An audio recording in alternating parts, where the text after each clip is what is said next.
দুলাভাই, আপনি? আর আপনার এই অবস্থা কেন? আপনার পোশাক আশাকে বুঝতে পারতেছি না। রিক্সার উপর কেন আপনি? রিক্সা চালাচ্ছেন নাকি? দুলাভাই, কি হয়েছে একটু বলবেন? দুলাভাই, কিন্তু মূল ঘটনাটা কি আপনি যদি একটু খুলে বলতেন? তোমাদের কোনো কিছু জানতে হলে তোমাদের আপুকে জিজ্ঞাসা করো। আমাদের এত সয় সম্পত্তি থাকার পরও আপনি রিক্সা চালাবেন? দুলাভাই, এটা হইতে পারে না। আমাদের একটা ইজ্জত আছে, মান সম্মান আছে। মানুষে দেখলে কি বলবে?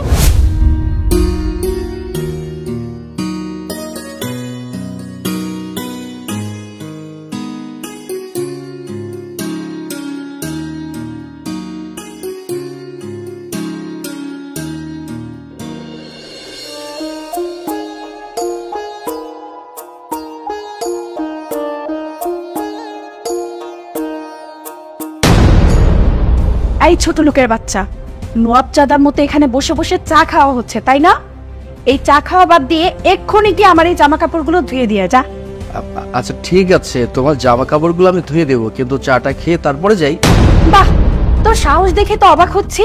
তুই আমার মুখের উপরে কথা বলছিস?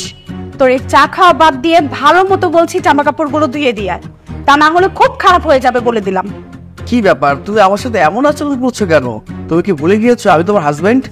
বাহ, তুই হাজবেন্ড হয়েছিস, তাতে কি তোকে ধুয়ে ধুয়ে পানি খেতে হবে নাকি আমার? আমি কি তোমাকে একবারের জন্য বলেছি যে তুমি আমাকে ধুয়ে দিয়ে পানি খাবে? একদম চুপ করে বলে দিচ্ছি, খবরদার আর মুখে মুখে যদি একটা কথা বলেছিস। এই, তুই কি ভুলে গিয়েছিস তুই কোটিপতি বাড়িতে ঘর জামাই হয়ে আছিস? তোর তো চান কপাল যে তুই কোটিপতি বাড়ির ঘর জামাই। আর আশেপাশের গ্রামের সবাই জানে যে আমরা কোটিপতি। আমাদের একটা মান সম্মান বলে জিনিস আছে, যেটা তোর নেই। তুমি মান সম্মানের কথা বললে? আমি তোমাদের বাড়িতে ঘর জামাই হিসেবে থাকি বলে কি আমার কোনো মান সম্মান নেই? আমি কি মানুষ না? মান সম্মান? তোর মতো একটা গ্রামের খ্যাত ছেলের কিসের মান সম্মান? তাহলে তুমি আমাকে বিয়ে করছিলে?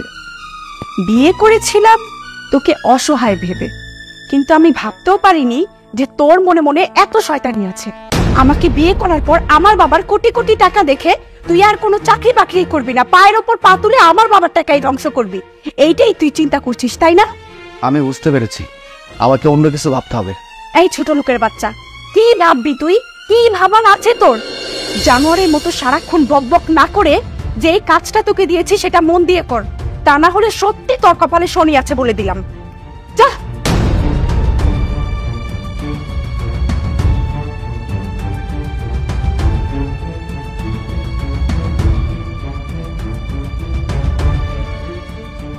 ছোট লোকটাকে এই ফোনটা কিনে দিয়েছিলাম, সেটাও ইউজ করতে করতে কি করে ফেলেছে। ঠিক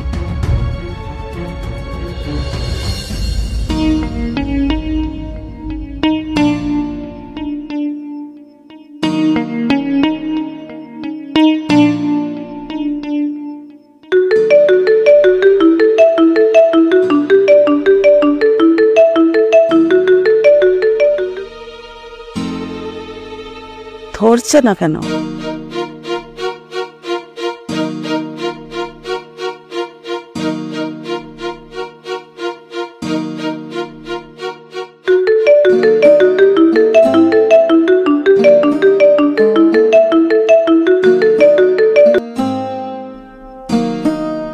হ্যালো মা, কেমন আছো? আলহামদুলিল্লাহ ভালো আছি। কিরে মা, তুই যে আসবে আসবে বলছিস, কিন্তু আসতেছিস না তো? আর বলো না মা, তোমাদের জামাইরে নিয়ে আর পারি না। যখনই কোথাও ঘুরতে যাইতে বলি বা আমাদের বাসায় যাইতে বলি, তখনই তার নানান বাহানা, এই বিজনেসের এই কাজ ওই কাজ, কত সমস্যা। আচ্ছা ঠিক আছে, তুমি চিন্তা করো না, আমি 2-1 দিনের মধ্যে তোমাদের জামাইরে বুঝাই আমি নিয়ে আসতেছি। ঠিক আছে মা, যত তাড়াতাড়ি পারিস তুই এসে ঘুরে যা। তোকে দেখার জন্য আমার মনটাও ছটফট করছে। ঠিক আছে মা, ভালো থাকিস। তুমিও ভালো থেকো আর নিজের খেয়াল রেখো। হ্যাঁ ঠিক আছে।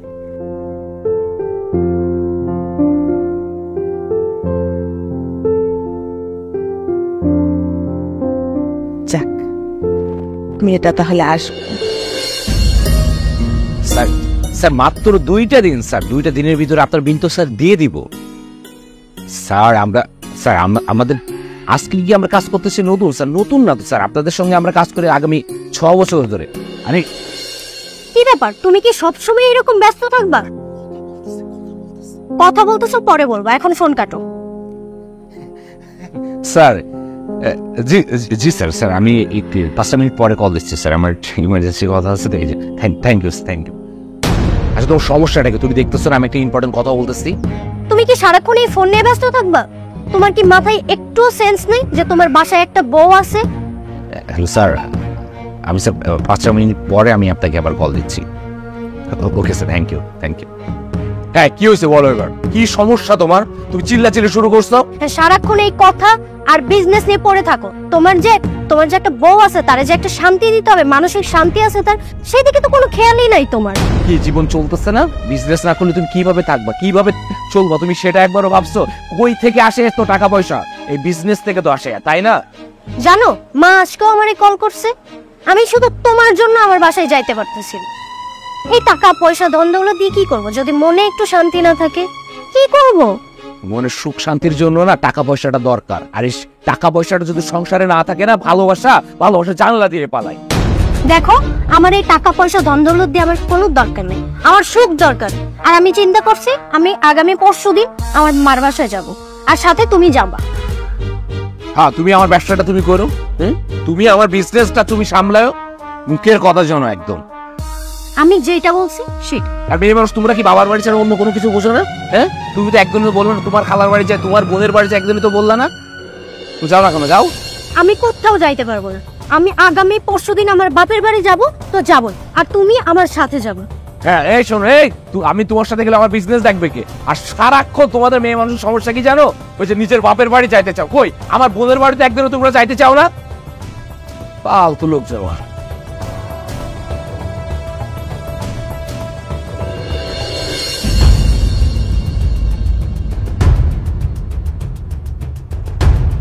দাঁড়াও, কোথায় যাচ্ছ?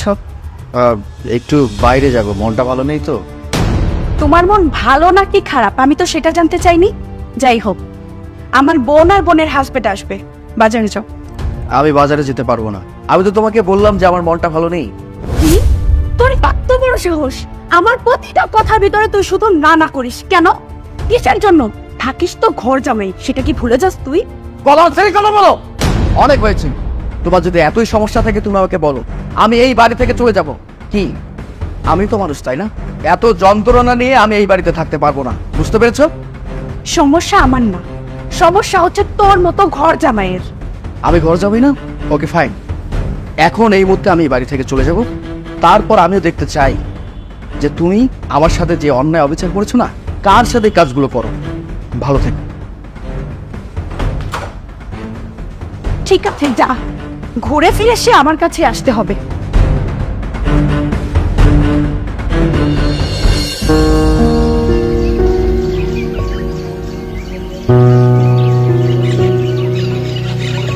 এই জন্য তোমার বাবার বাড়ি আমি আসতে চাইনি। সেই যে বাস থেকে নামার পরে 2-3 কিলো আটা হয়ে গেছে, কই একটা রিক্সা গাড়ি কোনো কিছুই তো পাচ্ছি না। একটু ধৈর্য ধরো আর একটু হাঁটো, দেখো রিক্সা পাবা। আরে একটু আটো বলে তো 2 কিলো হেঁটে ফেলছে, তাই না? ওই যে একটা রিক্সা দেখা যাচ্ছে, চলো রিক্সায় উঠি। চলো, রাত করো কেন তুমি এইভাবে? রিক্সা যাবা? হ্যাঁ যাবো। কই তুলা বলো আপনি? আর আপনার এই অবস্থা কেন? আপনার পোশাক আশাকে বুঝতে পারতেছি না, রিক্সার উপর কেন আপনি? রিক্সা চালাচ্ছেন নাকি? দুলাই কি হয়েছে একটু বলবেন? দুলা ভাই কিন্তু মূল ঘটনাটা কি আপনি যদি একটু খুলে বলতেন। তোমাদের কোনো কিছু জানতে হলে তোমাদের আপুকে জিজ্ঞাসা করো। আমাদের এত সয় সম্পত্তি থাকার পরও আপনি রিক্সা চালাবেন? দুলা ভাই এটা হইতে পারে না, আমাদের একটা ইজ্জত আছে, মান সম্মান আছে, মানুষে দেখলে কি বলবে? ভাই ভুল বোঝাবুঝি হয়, সংসারে ভুল বোঝাবুঝি হয়। আপনি চলুন, এগুলো বাদ দেন, আমাদের সাথে বাসায় চলুন। না, আমি আর ওই বাড়িতে যেতে পারবো না। কি বলে দুলা ভাই? দুলা ভাই এত কিছু ঘটে গেল কিন্তু কিছুই বুঝতেছে না। চলে না দুলা ভাই একসঙ্গে বাড়িতে যে বাড়িতে গিয়ে বাকি গল্পটুকু শুনবো, ঠিক আছে? দুলা ভাই আমাদের সঙ্গে বাড়িতে চলেন, আপনার ভাই চলে আসছে না, কোনো সমস্যা না, পুরো বিষয়টা শুনে এর একটা সমাধান আমি করেই যাব। আপনি চলেন আমাদের সাথে। চলেন না দুলা ভাই। আমি তো বলেছি আমি বাসায় যেতে পারবো না। আর তোমাদের যদি এত কিছু জানতে ইচ্ছা হয় তোমরা যাও, তোমার আপুর সাথে কথা বলবো, আমাকে বলছো কেন? দুলা ভাই, দুলা ভাই আপনার কাছে দুইটা হাত জোর করে বলে আপনি বাসায় চলেন, কি হয়েছে না হয়েছে বাসায় গিয়ে আমরা সব শুনবো। আপনি এভাবে রিক্সা চালালে তো হবে না, আমাদেরও তো মান সম্মান আছে, মানুষে কি বলবে বলেন? নীলা, আমি তোমাকে নিজের ছোট বোনের মতো ভাবি। দেখো, আমি বাড়িতে যেতে পারবো না, তোমাকে আমি বারবার বলছি। মান সম্মানের কথা বলছো না, এই মান সম্মানের ভয় শুধু তোমার নেই, আমারও আছে। আমি বাধ্য হয়েছি, সব বিষয়ে তো তোমাকে বলতে পারছি না। তুমি গিয়ে তোমার আপুর সাথে কথা বললে হবে। আমি যেতে পারবো না, তুমি যাও প্লিজ। তাই বলে আপনি এভাবে? প্লিজ, তুমি বারবার আমাকে রিকোয়েস্ট করো না। আমি সবকিছু জেনে বুঝে বলছি, তুমি আসতে পারো। বুঝলা, ভাইয়া যেহেতু বলতেছে বাড়িতে গিয়ে কথা বলতে, চলো আমরা বাড়িতে যাই। চলো শুন, ভাইয়া, আমরা যাই, আপনি তোমরা যাও।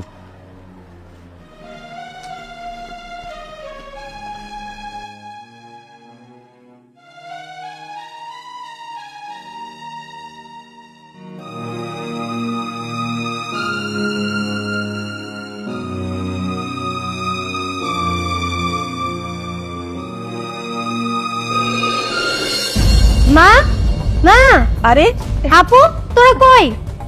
কেমন আছিস মা? আচ্ছা মা, তোমাদের কি কোনো আক্কেল জ্ঞান নেই? কেন রে, কি হয়েছে? কি হয়েছে জানতে চাও? জানতে চাও কি হয়েছে? দুলাভাইকে দেখলাম রাস্তায় রিক্সা চালাচ্ছে। হোয়াট? রিক্সা চালাচ্ছে? হ্যাঁ। আচ্ছা, আমাদের কি কোনো মান সম্মান নেই? দুলাভাই যদি এইভাবে রাস্তায় রিক্সা চালায়, মানুষে কি বলবে? 10 জন মানুষ কি বলবে? হ্যাঁ, ও ঠিক কথাই বলছে। দুলাভাই রাস্তায় রিক্সা চালাচ্ছে। আচ্ছা, দুলাভাই যেমন এই বাড়ির জামাই, আমিও তেমন জামাই না? দুলাভাইয়ের মান সম্মান যাওয়া মানে তো আমারও মান সম্মান যাওয়া, তাই না? আচ্ছা মা, আপনাদেরকে একটা জিনিস ভেবে দেখেছেন? আপনাদের এই যে লক্ষ লক্ষ কোটি কোটি টাকা থেকে কি লাভ যদি আপনাদের জামাই রাস্তায় রিক্সা চালায়? আপনাদেরকে মানুষ তো রাস্তায় আঙুল তুলে বলবে যে আপনাদের জামাই রিক্সা চালায়। এটা কি অপমানের না? আপনাদের জন্য যেমন অপমান, পুরো গোষ্ঠীর জন্য অপমান, আর আমাদের জন্য তো অপমান, তাই না? আচ্ছা, আপনার ছোট মেয়ে আমাকে বারবার বলে যে চলো বাবার বাড়িতে চলো, বাবার বাড়িতে চলো। কেন আসি না জানেন? শুধুমাত্র আপনাদের এই ব্যবহারের জন্য, আপনাদের এই কার্যকলাপের জন্য। আচ্ছা মা, আপনারা কি আমাদের দুইজনকে নিজের সন্তানের মতো দেখতে পারেন না? আপনার তো 2টা মেয়ে, আপনারা ভাবতে পারেন না যে আমার 2টা ছেলে আছে? তেমন ব্যবহার কি আমাদের সঙ্গে করতে পারেন না? শুনেন, ভাইয়ের অনেক কষ্ট হচ্ছে, চলেন আমরা এটার একটা সমাধান করি, না হলে কিন্তু সবার মান সম্মান যাবে। মা, চলো আমরা সবাই দুলাভাইকে নিয়ে আসি। মানুষ দেখে কি বলবে? আমাদেরও তো একটা মান সম্মান আছে, ইজ্জত আছে। মারে, চল যাই, জামাই বাবাকে নিয়ে আসি। আমার মনে হচ্ছে আমি অনেক বেশি বেশি করে ফেলছি। সে আমার স্বামী, অথচ তাকে কখনোই ওরকম ভাবে রেসপেক্ট দেয়নি। আমার এটা করে একদম ঠিক হয়নি। চলো মা।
সাগর, কি ব্যাপার, আপনারা এখানে কেন? হ্যাঁ আমরা বাড়িতে ফিরে চলো। কোন বাড়িতে যাব? যেই বাড়িতে জাহান্নামের আগুন জ্বলে সেই বাড়িতে আমি যাব? ওই বাড়িতে আমি যেতে পারবো না। দেখো বাবা, আমরা আমাদের ভুলটা বুঝতে পেরেছি, আর কখনো এরকম হবে না। তুমি আমাদের সাথে চলো। ও আচ্ছা, আপনাদের ভুল হয়ে গেছে সেটা এখন জানতে পারলেন, বুঝতে পারলেন? হ্যাঁ, আপনাকে আমি কি বলবো? আপনার সাথে কথা বলতে গেলে তো আমার নাকটা কেটে যায়। আপনি এমন একটা মা যে কিনা তার মেয়েকে শিক্ষা দিতে পারেননি।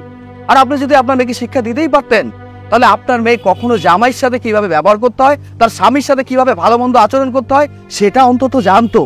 আমার কাছে মনে হয়েছে কি এই শিক্ষাটা আপনি বোধহয় পাননি। আপনি যদি শিক্ষা পেতেন তাহলে আপনার সন্তানদের আপনি সেই শিক্ষাটা দিতেন। হ্যাঁ, আপনার মেয়েরা যা হয়েছে না, ছোট মেয়ের কথা বাদই দিলাম, তার ব্যাপারে খুব বেশি কথা বলার অধিকার আমার নেই। আমার তো বিয়ে হচ্ছে আপনার বড় মেয়ের সাথে, তাই না? আপনার বড় মেয়ে যে এতটা বাজে চিন্তার মানুষ সেটা আমি কখনো জানতামই না। আমি ঘর জামাই দেখে আমার সাথে যা না তাই আচরণ করে। আচ্ছা, আমি কি কখনো ঘর জামাই হিসেবে থাকতে চেয়েছি? চাইনি। হ্যাঁ, আমি মানছি যে আমি গরিব, আমার অর্থনৈতিক অবস্থা ভালো ছিল না, তাই বলে আপনাদের এখানে আশ্রয় নিয়েছি ভালোবেসে। আমার কাছে মনে হচ্ছে যে এই পরিবারটা আমারও একটা পরিবার। আপনি আমার নিজের মায়ের মতো, আপনার ছোট মেয়ে আমার নিজের বোনের মতো, আমি সবাইকে তো নিজের ফ্যামিলি মনে করি। কিন্তু আপনার মেয়ে আমার সাথে যা কিছু করেছে সেটা কখনো ভোলার মতো না। এই সব কিছু কিন্তু হয়েছে আপনার জন্য, শুধুমাত্র আপনার জন্য। আপনি কি কখনো বলেছেন বাবা তুমি কেমন আছো, কি করছো, কিছু খেয়েছো কিনা? কোনো কিছু বলেননি। এখন আসছেন যে আমার ভুল হয়ে গেছে, আমরা আমাদের ভুলটা বুঝতে পেরেছি, তাই না? দেখুন মা, নিজেকে বদলাতে হবে। কোটি কোটি টাকা সম্পত্তি কোনো কিছু না, এই টাকা পয়সা আজকে আছে কালকে নেই, কিন্তু মানুষের সম্মানটা, মানুষের ব্যবহারটা, মানুষটা কেমন সেইটা মোস্ট ইম্পর্টেন্ট। দেখো, ফুল বুঝতে পেরেই তো তোমাকে নিতে আসছি। এই শেষবারের মতো মাফ করে দাও। আর কখনো কোনোদিন তুমি যাতে ছোট হও এমন কোনো কাজ আমি করব না। আমি কথা দিলাম তোমাকে। তুমি জীবনের প্রথমবার আমার কাছে মাপ চাইলে। তুমি মাপটা এমন ভাবে চেয়েছো, একটা মানুষকে খুন করার পরে তুমি বলছো যে আমার ভুল হয়ে গেছে, মাপ করে দাও। আচ্ছা, তুমি যখন একটা মানুষকে খুন করে ফেলবে, মাপ চাওয়ার পরে কি মানুষটা ফেরত আসবে? কখনোই আসবে না। তুমি আমার সাথে যা যা করেছো ভেবে নাও ঠিক এমনটা। তুমি আমাকে খুন করেছো, হয়তো আমি সশরীরে বেঁচে আছি, কিন্তু আমার মন তো বেঁচে নেই। আমার কাছে মনে হয়েছিল যে আমি তোমাকে বিয়ে করে হয়তো সুখে শান্তিতে থাকবো, কিন্তু কই, আমি তো সুখ পাইনি। আচ্ছা, মানুষ বিয়ে কেন করে বলো তো? সুখে শান্তিতে থাকার জন্য, নতুনভাবে বাঁচার জন্য। কিন্তু আমি বিয়ে করার পর থেকে তোমার সাথে একটা মুহূর্তের জন্য কোনো সুখে শান্তিতে ছিলাম না। প্রতিটা মুহূর্তে তুমি শুধু আমাকে অবহেলা করেছো, আমার উপর নির্যাতন করেছো, আমাকে টর্চার করেছো। কেন? আচ্ছা, আমি কি তোমাকে একবারের জন্য বলেছিলাম যে তোমার আমার বিয়ে হওয়ার পর আমি তোমাদের সাথে থাকবো? আমি কিন্তু কখনো বলিনি। তুমি আমাকে স্বপ্ন দেখিয়েছো, তুমি আমাকে বলেছো দেখো আমাদের টাকা পয়সা বাড়ি গাড়ি কোনো কিছুর অভাব নেই, তুমি আমাদের সাথেই থাকো, তোমাদের কোটি কোটি টাকা আছে। প্রতিটা মুহূর্তে আমাকে অপমান করতে আর বলতে আমরা কোটিপতি কোটিপতি কোটিপতি। আচ্ছা, টাকা থাকলে কি সবকিছু হয়? তুমি আমাকে বলো তো।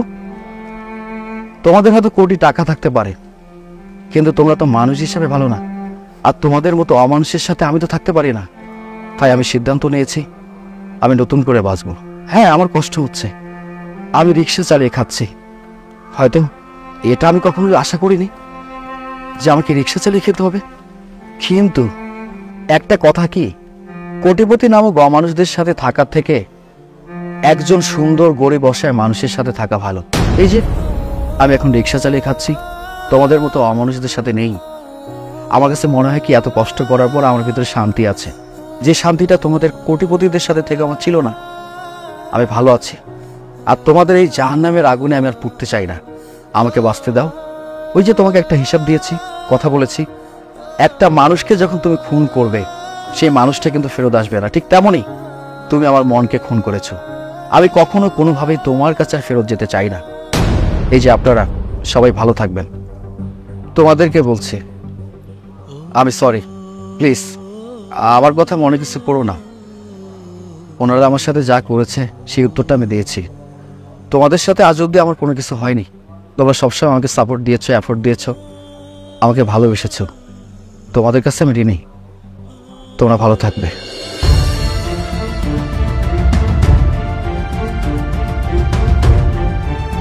ভাইয়া, দুলাভাই, ভাই